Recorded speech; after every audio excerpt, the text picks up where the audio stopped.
Welcome to the 2020 New Testament Challenge. Today we're in 2 Peter chapter 2.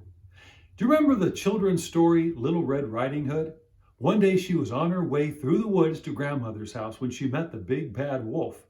Well, instead of avoiding him or fleeing from him, she naively told him where she was going. So what did the big bad wolf do? He ran ahead of her to grandma's house. He locked grandma in the cupboard and then put her clothes on and got into her bed. When Little Red Riding Hood got there, she walked in, went to grandma's bedside, looked at grandma and said, "My grandma, what big eyes you have." And the big bad wolf said, "Better to see you with, my dear." And then she said, "What a low voice you have. Better to greet you, my dear." Then she said, "What big ears you have. Better to hear you with, my dear." And then, "What big teeth you have.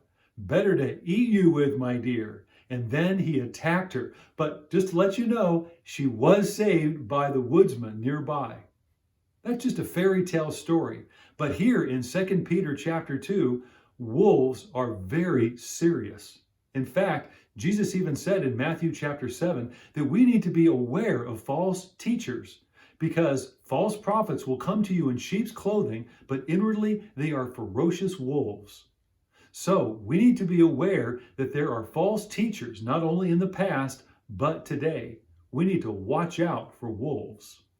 Listen to what Peter says in verse 1. "But there were false prophets among the people, just as there will be false teachers among you.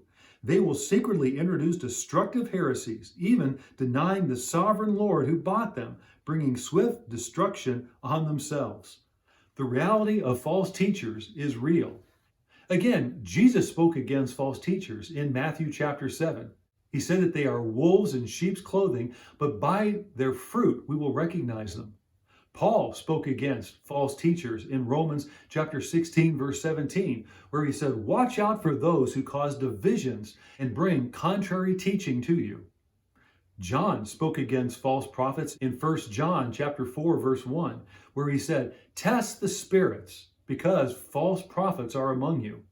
Jude in chapter 1 verse 4 said this, "Ungodly people have secretly slipped in among you." So throughout the scriptures, we are encouraged to watch out for false prophets. Now here in chapter 2, what do false prophets do? In verse 1, they teach false doctrine and they deny the truth of Christ.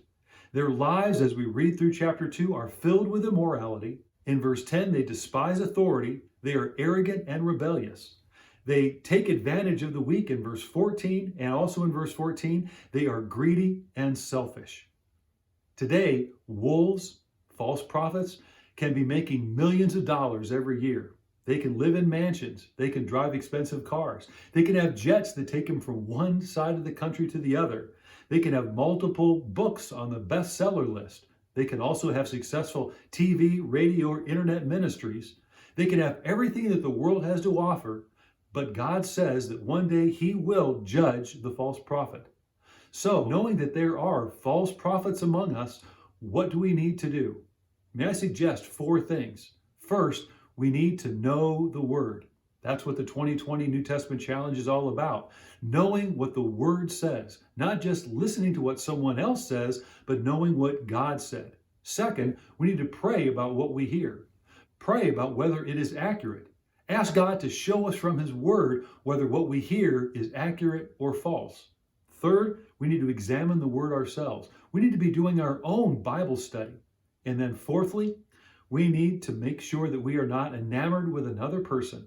We are not following a personality, but we're enamored with Jesus and we are following Jesus. So we don't follow people, but we follow our Lord and we listen to His Word.